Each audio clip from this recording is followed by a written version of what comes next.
The word cheated still stings, cutting to me like jagged glass. You live under the assumption that the person beside you will weather life's storms with you, that they are your anchor. You invest years, your love, your loyalty, your very self, only to have it unravel in a single night. I discovered the truth in the quietest, cruelest way. A phone vibrated on the nightstand, a name I didn't recognize, and a message that read, "Can't wait to see you again. Last night was amazing." My stomach turned over. My mind felt like it was aflame. I didn't yell. I didn't lash out. I just stared at her, asleep beside me, as if her calm innocence made the betrayal vanish. I couldn't remain there. The air itself seemed poisoned.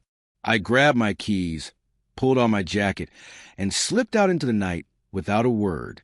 The car became my refuge, tight, cold, unyielding, but at least it was mine. At least it didn't echolize. I parked at the edge of town in a dim, empty lot, my body rigid, chest rising and falling too fast, hands trembling on the wheel. Memories of our life together flooded me. Her laugh at our wedding, the way she held my hand in public, the promises she made. All of it felt staged, hollow. I told myself I closed my eyes for an hour, but the silence screamed at me. Just as exhaustion began to pull me under, there was a knock. Knock! Knock! I jolted upright.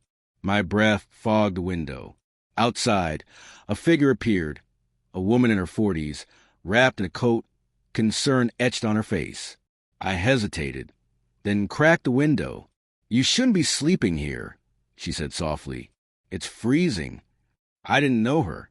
She was a stranger, yet her voice was steady, grounding, a tether I hadn't realized I needed. I whispered, barely audible, "I don't have anywhere else." She studied me without judgment. "Come on," she said finally. "There's a diner just down the road. At least have some coffee. Warm up." Part of me wanted to sink back into my misery. Another part, the part that still clung to life, followed her. Outside, the cold cut through me, but her presence felt like armor. We entered the diner, and she ordered 2 coffees without asking.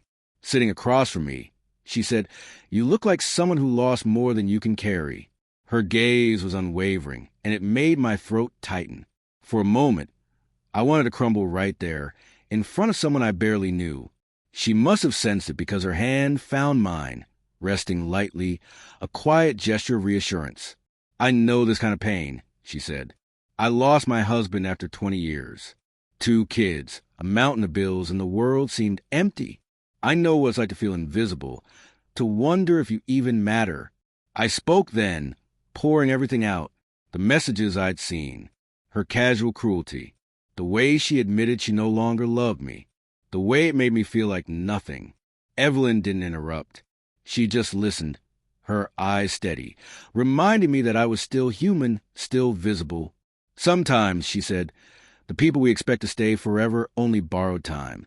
Their leaving doesn't erase your worth. Don't let it define you." Her words sank in.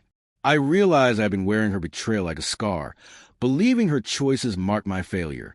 But sitting there, across from a stranger who cared enough to pull me from my car in the dead of night, I felt a flicker of hope. We stayed until dawn. Coffee cups emptied. Plates cleared. The world outside slowly brightened. As the first light crept across the sky, she said, "Go home. Not to me, to yourself. Start there." I drove back slowly, watching my house from a distance. It wasn't home anymore, not for me, just walls, just memories. Yet I felt something I hadn't in weeks. Clarity. My wife's betrayal didn't define me. Her choices weren't my sentence. That night, I learned that even in the deepest darkness, someone can appear unexpectedly and remind you of your strength. Weeks later, my wife called. She cried. She begged. She promised change. For a moment, my heart wavered.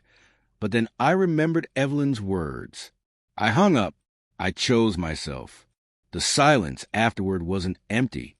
It was peace.